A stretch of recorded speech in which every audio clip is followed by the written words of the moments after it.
Well, my friends, it's 10 tips to be a better skateboarder instantly. Let's get to it. Well, first one is actually very applicable to today. Do not skate in the wet. Not only does it make the board very slippery and hard to control on the ground, it also makes your feet wet, thus making the grip tape less grippy, and you might just slide off and fall face first into a puddle and ruin your brand new Gengar jumper. But your board can also get waterlogged if it starts raining. And as Holly just said, the board can also get waterlogged. So it's starting to rain now. So keep your eyes on the weather forecast. I keep mine saved to my phone. Right, tip number 2 is actually my best tip for new skateboarders, and that is film yourself. It doesn't matter if you're going to post it anywhere. It doesn't matter if you're going to show anyone. If you want to learn a new trick, say you're practicing your ollies or whatever, and you can set up a little tripod or even just lean your phone against a water bottle, that is going to make so much difference when you're watching it back, because then when you watch a tutorial to try and figure out what you're doing wrong, you've got your footage of your own ollie and you've got the footage of the tutorial, and you can compare the two and work out the differences. This has helped me learn so many tricks in my time. I don't know why more skaters don't do it. Like I said, no pressure to post it anywhere, just do it for your own good and you will get so much better, so much faster. Tip number 3. Now, this is actually a great tip as well, and that is watch as much skateboarding as you possibly can. Follow skateboarders on Instagram, follow skateboarders on YouTube, watch them do different tricks, watch them skate different styles. Don't just follow one type of street skater, follow all different types of skaters. Get yourself some freestyle ones, some vert, some street, some bowl, some skate park ones, and just try and find the bits that you like of every different type of skateboarder. For me, I love freestyle, I love bowl, and I love street,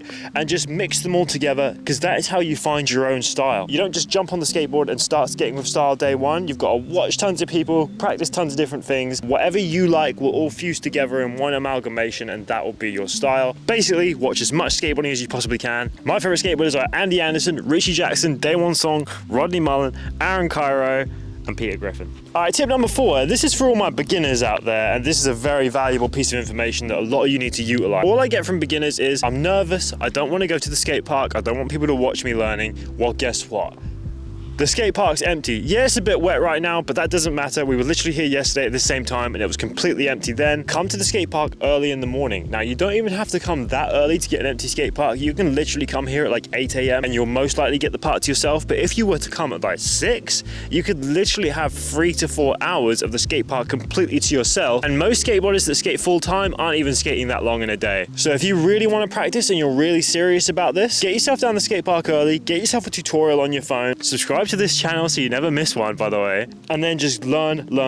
Get yourself focused, get yourself in the mindset to actually get good, which is another thing I didn't touch on earlier actually. Another great part about filming yourself skating is that when you've gone through like 3 to 6 months of it, you can look back on the stuff you did 6 months ago and you'll really see the difference. It's hard to notice the difference if you don't film yourself. So if you really want to make some cool progression videos that you maybe will post later on in your skate career once you've gotten really good, do that. Next up is injury prevention. Now, if you really want to be serious about not getting hurt and getting really good really fast, stretch out. This doesn't matter so much for younger kids, but if you're starting to skating at like 20 plus, 25 plus, you really want to get into your stretching and get into the sauna as well, because if your gym has a sauna in it, get yourself a membership, get yourself in the gym, because that's going to help you massively as well. If you're really serious about this, you'll do stuff like that. The sauna, once you stretch out in there and continue to stretch out in there, the range of motion of all your joints and all this, that, and the other gets so good that when you fall, your ankle can literally go 90 degrees and you'll just walk out of it like it's nothing. It's not going to help you every single time, but it's going to give you the best chance possible to avoid injuries. So stretch out all the time, sauna, gym,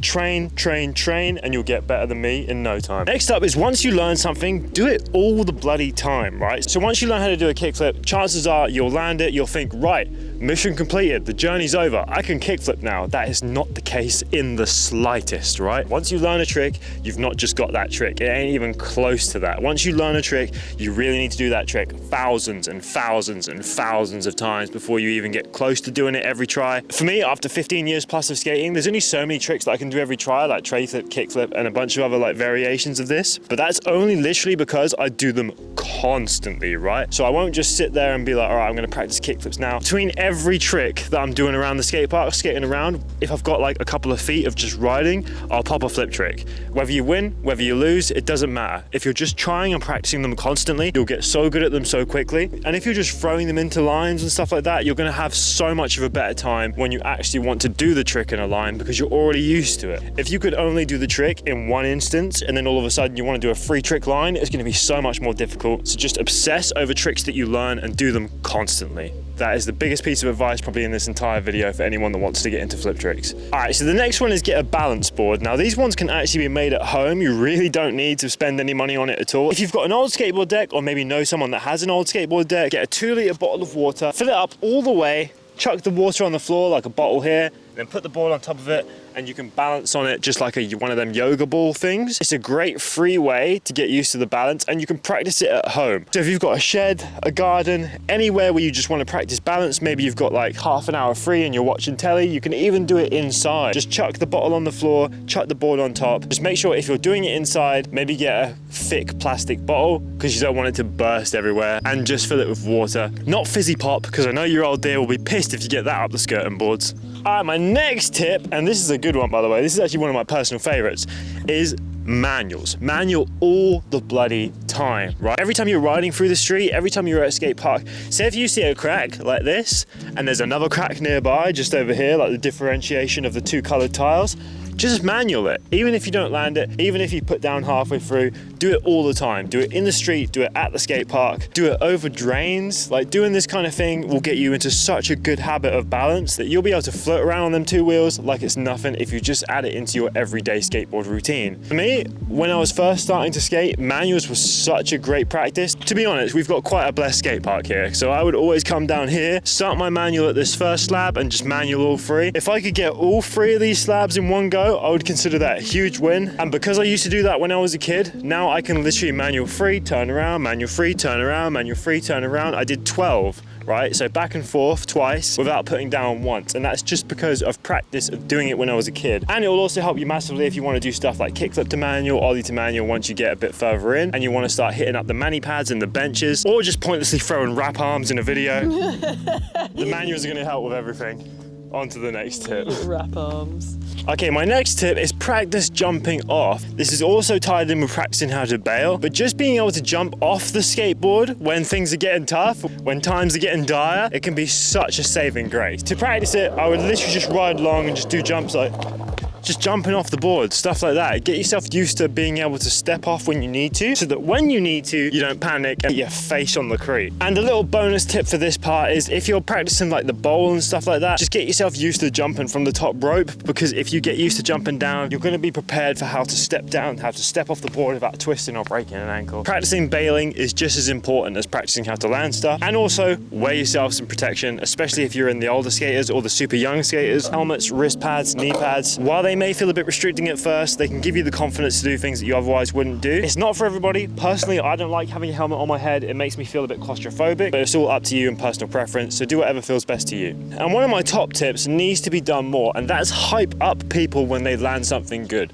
Even if they've just started skateboarding, you've got to hype them up relative to their skill level, right? So just because you can tray flip doesn't mean that because they learned kickflip that that's not a great thing, right? If someone learns how to kickflip or learns how to drop in or learns how to do anything, be there to hype them up. If they're trying to do something and they look scared, give them a confidence boost. If you can help them, do whatever you can, because we need more skateboarders to actually get to that point of helping others. Because I've seen so many older skateboarders, especially the ones that think they're in that top tier level of society, that just won't help anyone because they're too up their own arse. I'm not going to mention any names, I've seen it in person, but I'm all about being the skateboarder that helps every other skateboarder they possibly can. And that's what the community needs more of, in my opinion. So please do that, hype people up. If you see someone learning to ollie, help them out. If you see someone come up to the skate park and you haven't seen them before, maybe it's their first day, go over and say hello, because those kind of things, honestly, they make the world of difference. My first ever day at the skate park, I walked up here, I sat on that very bench over there. I was way too scared to ride down any ramps, and then one of the older skaters traveled from over there, come sat down next to me, talked to me, and the rest is history. So if he hadn't done that, maybe I wouldn't even be here today. You could do that for someone else, so please do. Finally, skate park etiquette. This is my boneless tip. Boneless tip? This is my bonus tip, and basically all it means is just look which way you're going, right? It's going to take you a while to get used to the lines of every skate park, because every skate park's different. If you've got people that are going to be coming flying around up and down here, don't stand and have a chat with your mates right in the middle, because that's just going to be a terrible idea. If you're going to be here with your friends, just make sure that you keep your eyes peeled and keep looking around you. This also plays into a fact that a lot of skaters think they're getting in the way just by being in the park. That's not the case whatsoever. If you're in the park and you're training and you're looking where you're going, we're going to hype you up. We're going to be there there to help. We're going to be watching your back for you. Whereas if you're just standing there pissing about, talking to people, and the worst, if you're in there kicking a football, then people are going to hate you pretty damn quickly. So just keep your eyes peeled, look which way you're going. Try not to get in people's way, but if it's an accident, it's an accident. People aren't going to get annoyed with you for that. Also, going on top of that is don't sit on like the edge of That's a great tip, babes. That's a great tip. That. So, as Holly previously mentioned, if you see something like this that has like a grindable corner on it, don't just sit on it because people are going to use it. Even if you think they're not, they might want to in 5 minutes. So don't just sit there for no reason. Use the designated seating areas. Exactly. And if you're a scooterer, say if there's someone in the park and you're waiting to go, don't just sit there with your board like this or your scooter on the coping, because someone might come up and try and use the coping, and if you're in the way, you could cause injuries for them and you. Skatepark etiquette is not something that you're expected to get perfectly on your first day. But as long as you're trying, that's all that matters. At the end of the day, it's all about learning, and if we can learn together safely in an environment like this, that's all I could ever ask for.